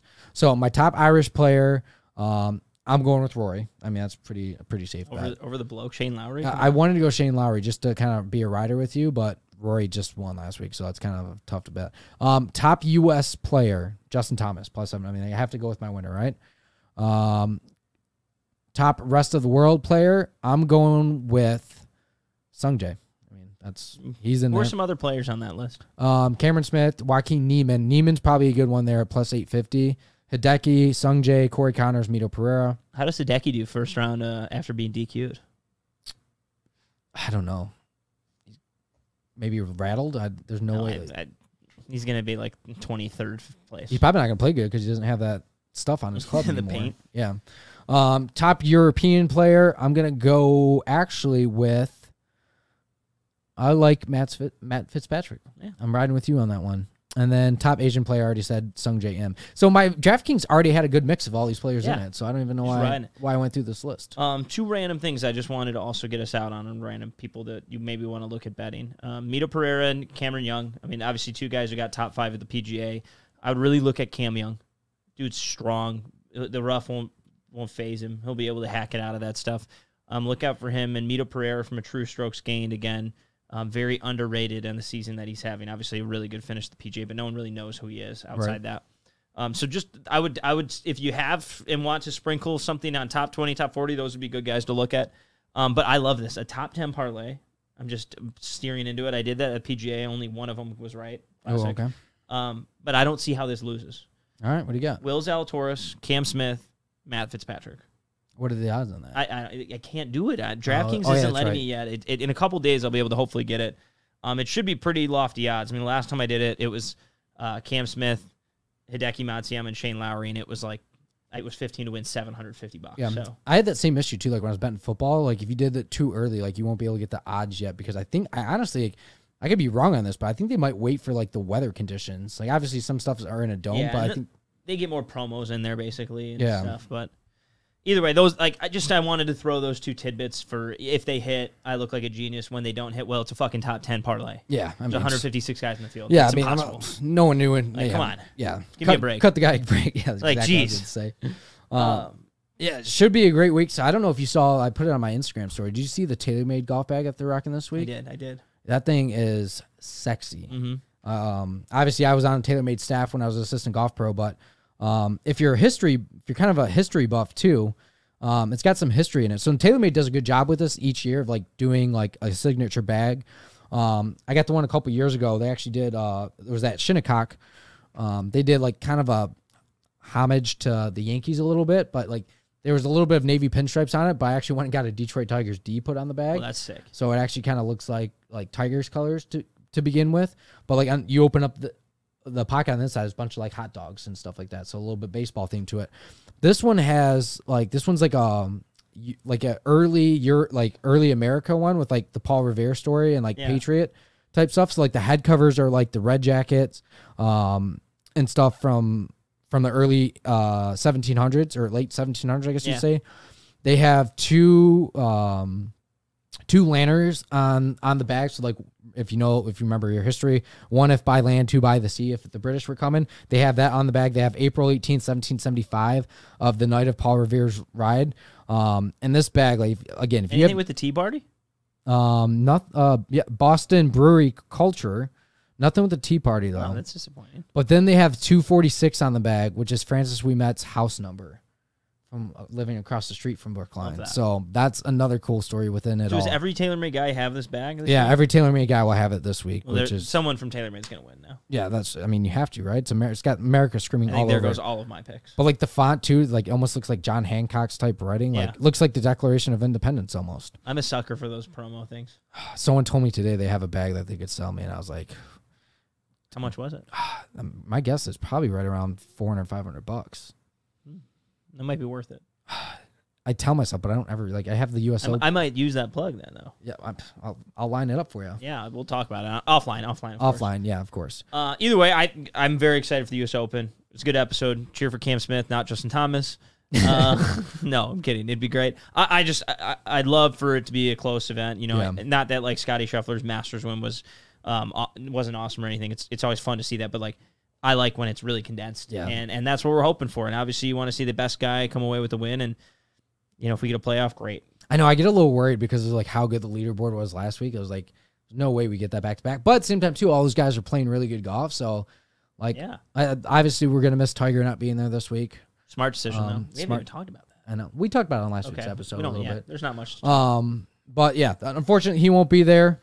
Again, he's trying to get ready for, his favorite golf course in the world, which is St. Andrews in the Open. And his 16th major title. Yep. So definitely want to get well, Tiger. I know you're listening to this. So, unfortunately he won't be there, but again, there's going to be tons of drama unfolding this week.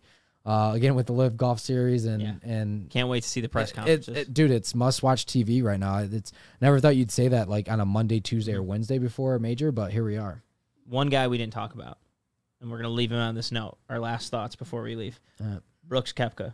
How does he do this week? Brooks Koepka? I don't know. He's not playing very good golf. I think he's going to be right on the cut line. He's either just going to miss it or make it. For me, it's either contends or he's out. Yeah. He's either contending or he's missing the cut. He's not going to play hard for like a 30th place finish if he doesn't think he can win. Yeah, so I mean, there's a stat out there. It's actually with like NFL football players that like after you get married, like you have like the worst season of your NFL career. Brooks did just get married to Jenna Ludacris Sims. performing there. Yeah. Yeah, he's probably still on cloud nine. 2 or 3 weeks ago. So Memorial. Yeah, I would not bet on that guy. All right, guy. so you're thinking he's missing the cut. There's a good chance that Brooks Koepka. Parlay Brooks, Bryson, and Phil. Oh, what a lineup that would be. There you go. We'll figure out the odds for that. We'll figure it out. Yeah. Either way, let's have a good one. All right, hit them far, hit them straight, and we'll see you next week.